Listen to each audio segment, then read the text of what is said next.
eh, pembuatan label generasi itu kan berdasarkan situasi yang terjadi di dunia atau di lokasi tertentu.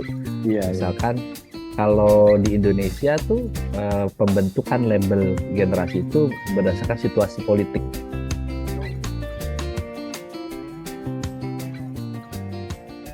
Jadi mereka akan, makanya kan ibarat istilah retro itu kan sebenarnya mengulang-mengulang lagi Mas, kita tulis Siklus lah ya, siklus ya. siklus. Hmm, Makanya mereka yang kita kayak founding father dulu kan mereka tuh mikirinnya tuh besar, hmm, mimpinya mimpinya tinggi, hmm, aktualisasi diri tinggi. Nah ini sebagai akibat semuanya sudah tersedia hmm, informasinya. hmm, Nanti yang generasi pasca Z ini pun akan sudah mulai ngelihatnya dari aktualisasi diri nih. Oke, hmm, gampang lah kalau materi. Yang hmm. penting kita apa sih kebermanfaatan kita? Saya itu hidup untuk apa? Akan kembali ke situ Iya. katanya. Hmm. Gitu. Berarti makanya tadi berarti lebih spiritualis ya memang. Iya, Hmm. dibanding kita nih. Iya, kita Tapi untuk setuju Mas. bisa spiritualis harus katanya setelah umur 40 ya. Setelah Nah, umur mereka 40. bisa lebih cepat tuh. Iya, lebih cepat. Tapi setuju perlu mentor, istilah saya ya itu Hmm. mentor, Hmm. karena di Hmm. di di antara sekian banyak mereka kan dibanjiri oleh informasi. Nah, iya, Nah, iya. mereka perlu dipandu karena mereka masih belum mature. Kita perlu pandu, mereka perlu ada semacam tokoh yang bisa jadi mentor gitu. Hmm. Hmm. Supaya oh gini loh, tetap harus ada wisdom. Supaya Hmm. wisdom itu muncul kan, kalau mungkin kalau kita nih wisdom itu kita yang cari sendiri ya. Kita Hmm. belum nggak mentor pun kita bisa cari sendiri. Hmm. Tapi karena mereka sudah banyak banget informasi yang Hmm. mereka dapatkan berkat teknologi informasi, Hmm. mereka perlu untuk mempercepat itu perlu ada mentor yang akan membentuk wisdomnya mereka itu. Kita kita bantu supaya wisdomnya cepat terbentuk gitu. Iya, iya, iya. Ini yang bisa jadi metodenya tuh. Nah, betul, betul. Nah, Mm-mm. berarti pertanyaan berikutnya, Mas, kira-kira yang ideal seorang mentor yang seperti apa, Mas, buat mereka untuk menemukan passionnya ya, bicaranya relate-nya ke menemukan passionnya. Kira-kira mentor yang seperti apa gitu dengan kondisi yang mereka alami, dengan kelebihan yang mereka punya kan gitu. Dengan Mm-mm. situasi yang tadi ya, lingkungan yang begitu cepatnya informasi, banyak sekali informasi dan perubahan Mm-mm. yang sangat cepat kan ya. Mm-mm. Itu seperti karena kan kalau bicara misalkan nih, oh mentornya yang sudah sangat senior gitu kan. Ternyata dia dari baby boomers atau mungkin dari generasi kita, jangan-jangan nih pola pikirnya tadi dibilangnya ada gap gap frekuensi kan ya, Betul. tidak bisa mengikuti gitu loh. Nah, apakah faktor generasi mempengaruhi? Maksudnya, oh kayaknya mentornya harus generasi ini atau bukan generasinya tapi apanya, pola pikirnya, knowledge-nya ataupun skill-nya atau gimana Mas? Bagaimana Mas Kalau itu Mas? kalau saya melihat di generasi ini memang lebih ke stigma ya, Mas Fajar. Hmm. Hmm. Bahkan pembuatan label generasi itu kan berdasarkan situasi yang terjadi di dunia atau di lokasi tertentu. Iya, iya. Misalkan kalau di Indonesia tuh pembentukan label generasi itu berdasarkan situasi politik. Oh, gitu ya, ya. Ada generasi baby boomer itu saat Perang Dunia, di saat Hmm. Indonesia masih dijajah. Itu Hmm. generasi yang baby boomer gitu ya. Hmm. Hmm. Nanti ada generasi yang berikutnya tuh pasca kemerdekaan. Generasi baru terbentuk lagi pasca peristiwa 65, Hmm. pergantian presiden. Nah, Hmm. generasi berikutnya pasca 98 gitu. Hmm. Jadi pemberian label itu tergantung situasi yang terjadi di wilayah tertentu. Oh. Sebenarnya itu tidak akan menentukan.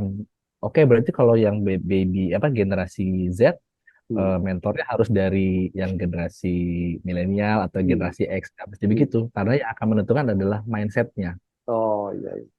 Ada orang yang udah tua, generasi udah baby boomer yang sekarang usia 70-an, ternyata Hmm. mindsetnya dia bisa jadi mentor ya nggak masalah Hmm. gitu. Karena yang Oh, dilihat bukan generasinya, kita lihat itu. iya, iya, iya. Tapi mindset, apakah dia punya kepekaan untuk nurturing ya. Kalau istilah di psikologi itu dia punya kemampuan untuk nurture nggak? Hmm. Nurture itu kayak membimbing, terus Iya, iya. bisa ngasih ngasih masukan, wejangan. Nurturing itu ada, itu bebas dari generasi, Mas. Ada orang yang seusia 20 dia punya kemampuan nurturing, bisa jadi mentor. Iya, iya, iya. Karena ada juga yang usia 70 dia tapi nggak punya kemampuan nurturing, boro-boro dia mau ngasih tahu, ngasih nasihat, yang ada dia malah nyalain orang terus kan gitu. Iya. Marah-marah terus ya. Iya. Marah terus. Jadi tidak tidak Iya. terkait sama generasi sih, Hmm. mindsetnya sih lebih ke situ. Berarti selain mindset juga kemampuan untuk membimbing ya, itu Mm-mm. yang perlu juga memahami situasinya dari generasi Z ini seperti apa, itu ya yang perlu. Yang Termasuk perlu, tidak boleh gaptek. iya, jangan gaptek. Dan modelnya kan kalau zaman dulu ibaratnya mentor tuh kalau kita tahu kan kayak guru gitu ya. Iya, Sumber informasi itu dari guru gitu. iya, Nah, iya. sekarang harus dirubah mindsetnya. Sumber informasi bukan dari guru, justru dari muridnya karena mereka Hmm. sudah punya ini. Iya. Jadi kan si guru jadi udah mentor ini tidak boleh yang sok tahu lagi gitu. Hmm. Dia harus Mentor yang harus bisa dibiayai. direkonfirm ya. Mm-mm, gitu. Ya Makanya nggak menarik boleh sih. gaptek tadi, Mas. Iya, iya, iya. Menarik Gitu. sih. Jadi emang dan apalagi nanti kan dalam 5 tahun, 10 tahun ke depan kan adik-adik ini yang generasi Z ini akan pegang otorisasi dalam membangun bangsa dan negara ini kan, karir juga mereka akan di puncak karir mereka kan, Betul, Mas. itu Betul. yang perlu mentor-mentor yang tepat untuk mereka. Mm-mm. Iya, ya. Dan untuk yang mengatasi stigma itu di psikologi sudah mulai ada ini, Mas, aktivitas-aktivitas tertentu disebutnya ini nih kegiatan lintas generasi. Ya, ya. Karena ini kan sebenarnya menghambat ya muncul stigma generasi stroberi di yang satu generasi Hmm. disebut kolonial, Hmm. yang ini milenial. Ini ada Iya. lagi generasi strawberry. Hmm. Itu kan sebenarnya cuma saling menuding aja. Nah, itu Ya. butuh sarana untuk terjadi kolaborasi lintas generasi supaya Hmm. stigmanya itu hilang gitu loh, Mas. Hmm. Nah, ini yang perlu dibangun dan di psikologi sudah mulai ada muncul aktivitas lintas generasi. Harapannya sih si stigma itu bisa mulai dikurangi gitu. Karena Hmm. kapan kita mau ngebimbing si generasi Z untuk Hmm. menyiapkan jadi pemimpin kalau kita Ya, terus-terus nuduh mereka strawberry kan gitu. betul, betul. Iya. Wah, itu menarik tuh, Mas. Aktivitas itu ya. Mungkin Iya. kapan-kapan juga kayaknya perlu kita undang tuh dari adik-adik Gen Z untuk memberikan pandangannya ya mereka mengenai situasi ini gitu di channel M Betul. Karyo ini. Betul, Bahkan Mas, boleh tuh. nanti kita coba cari talent yang tepat. Ya, Nanti kita jadi bisa. tujuan si sarana itu untuk ini Hmm. tadi menyamakan frekuensi yang satu 5G yang satu transmisinya itu bisa sama itu lewat Iya, aktivitas itu. iya sih. Gitu. Memang sebenarnya intinya untuk bisa menyamakan frekuensi kan perlu transmisi dan receivernya harus tune in dulu. Ya, Perlu ya. jembatan. Perlu Mm-mm. jembatan ya, betul sekali. Oke, memang menarik bicara tentang passion ini mungkin juga kalau dijadikan bahan diskusi ya, mau sampai kapanpun juga akan muncul ide-ide baru, pemahaman baru atau pandangan-pandangan baru kan, apalagi perkembangan teknologi dan perkembangan informasi dan generasi yang ada gitu. Ya Mas Alek ya. Betul, Mas, betul. Eh, Itu nggak habis-habis, Mas, kayaknya iya. diskusinya. Tapi memang menarik untuk berikutnya yang akan kita coba eksplorasi adalah bagaimana adik-adik generasi Z ini perjalanan mereka menemukan passionnya juga ya Mas ya. Nanti kita coba Iya, cari bet- tahu dari mereka langsung. Tapi yang utama dari diskusi malam ini kita dapat pencerahan yang cukup menarik mengenai passion bahwa ternyata passion itu manusia itu bisa dikaruniai banyak passion, diberikan kesempatan untuk memilih passionnya, jadi tidak hanya satu, dan bahkan ada dua situasi gimana mau dicari dulu, dijalani, Mm-mm. atau berproses dulu, dinikmati proses bersusah payahnya sampai menjadi itu sebagai sebuah passion. Dalam penjelasan Mas Alek tadi kan bahwa passion itu bisa dimunculkan kan, itu ya Mas ya.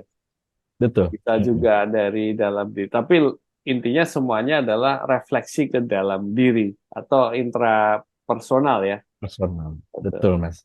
Mm-mm. Iya, baik. Eh,